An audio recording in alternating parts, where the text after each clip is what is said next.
You're talking specifically about the movie? Yeah. The first movie? Yes, the one that was in theaters with Yeah. Greymon. What was the best part about that? Yeah, like your favorite, like interaction between characters and whatnot. Well, my favorite was the effect I had on people in the booth when I was doing the voice of Kokomon. Oh. Because I never learned the guy's name. There was this black gentleman was in his 40s, always dressed really nice, and his wife always dressed really nice, and they would come into the sessions. Now, as often happens, somebody comes in from the client and they don't know anything about the show, and so they make suggestions and they don't know what you can tell they don't know what they're talking about. Oh my God. Well, I was in the booth and doing the voice of Kokomon, and whereas this guy was asking the director and the engineer and stuff questions, and a lot of times dumb questions, shouldn't he say it like this? Well, no, because he's responding to somebody that just said that. And then he'd go, oh, no. But his poor wife, and I want to make sure everybody can see this, okay?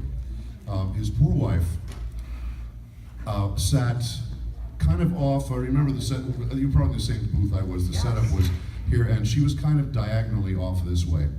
And each time I would get up and say, go back. This poor woman sat there like this. And I am not exaggerating, that is not an exaggeration. She sat there for a good 20 minutes like this.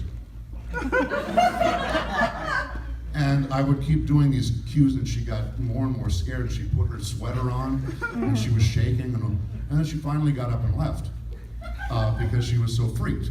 And her husband asked the engineers, what do you guys, how are you making his voice do that? They said, that's all Paul.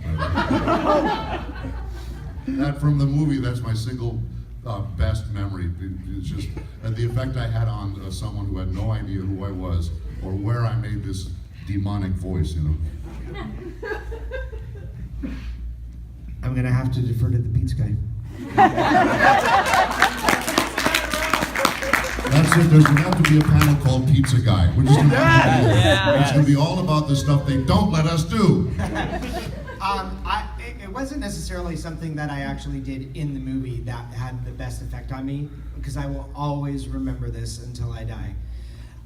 It was the fact that once it was finished and once it was wrapped, and we were all invited by Fox Studios to come onto the actual studio to watch the movie in one of the stages that they had.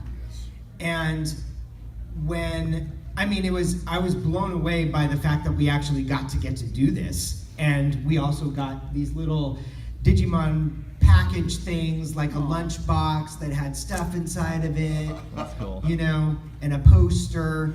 But it was, when we left, the image that I remember seeing was as we were leaving and coming out of the studio, and I was walking out, as I'm picturing right now, like we're walking out the doors of the studio, and I'm walking forward as we're going back to our cars, and on the very top of this one stage is a giant donut.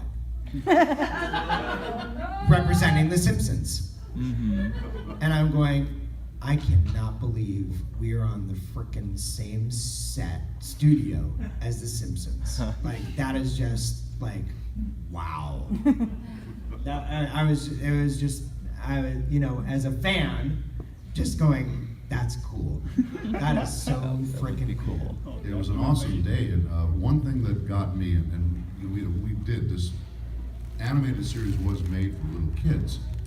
The one thing that struck me when I was in the middle of doing Kokomon and Diabolomon, for that matter, I thought this voice might be a little too scary. Now, a lot of the celebrities that were working with Fox at that time were kind of, I guess, invited, urged, or maybe strongly urged by Fox to come to this, and those that had kids brought them. Mm-hmm. And so they had little ones that were 3 and 4 years old, and what did happen, exactly what I was afraid it would happen. The first time I said, Diabolomon. Throughout the entire theater, you heard, Mommy!